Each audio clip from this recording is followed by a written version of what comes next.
Саламатсыздарбы студенттер? Биздин бүгүнкү өтүүчү темабыз документтерди печаттоо.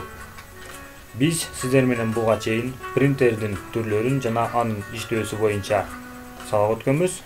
Демек бүгүнкү темабыз документтерди печаттоо.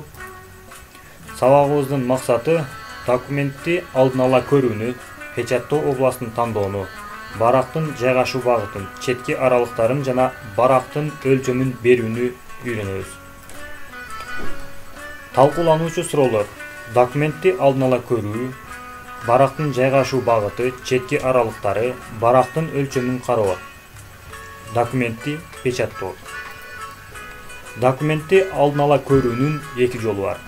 Биринчиси менюлар сапчасынан файл менюсу аркылуу печат командасынан предварительный просмотр же болбосо алдын ала көрүү режимин тандап алабыз. Ал эми экинчиси болсо быстрый доступ панелинен кагаз жана лупадан турган сүрөтүнөн турган баскыч аркылуу алдын ала көрүү режимин ачып алсак болот. Ал эми печатка берүү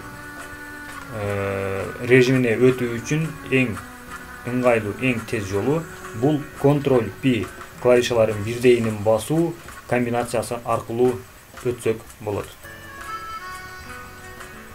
Мынакей сиздер менен алдын ала көрүү режиминдебиз. Бул жерден биз барактын четки чектерин поля инструменти аркылуу белгилейбиз. Стандарттык түрдө жогорку жана астыңкы тарабы 2 см, оң тарабы 1,5 см, ал эми сол тарабы 3 см болгон чек стандарттык деп эсептелинет. Буга себеп документибизди переплеттогондо сол тарабы переплет жагына туура келгенде ичиндеги маалыматтар бизге окулуусу үчүн 3 см аралык таштайбыз. Экинчи бул барактын жайгашуу багыты китепче же болбосо альбом түрдө. Ал эми үчүнчүсү бул барактын өлчөмү. Стандарттык түрдө A4 размериндеги барактар стандарттык деп эсептелинет. Ал эми калган инструменттер өзүңөр билгендей эле масштаб, өлчөмдү чоңойтуп кичирейтүүчү ролду аткарат.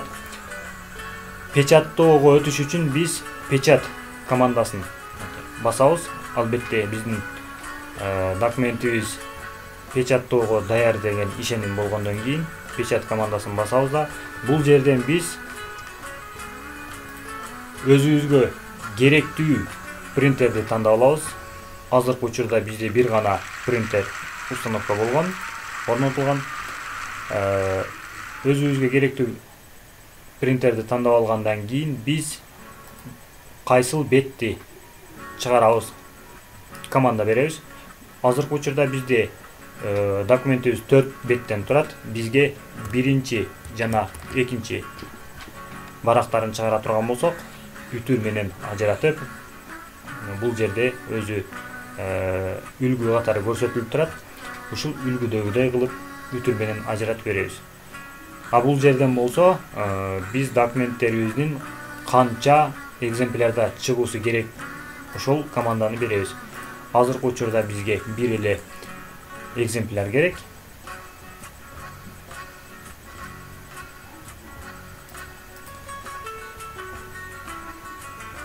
Бардык командаларды берип бүткөндөн кийин биз ОК кнопкасы менен өзүбүздүн документтерибизди печатка жөнөтсөк болот.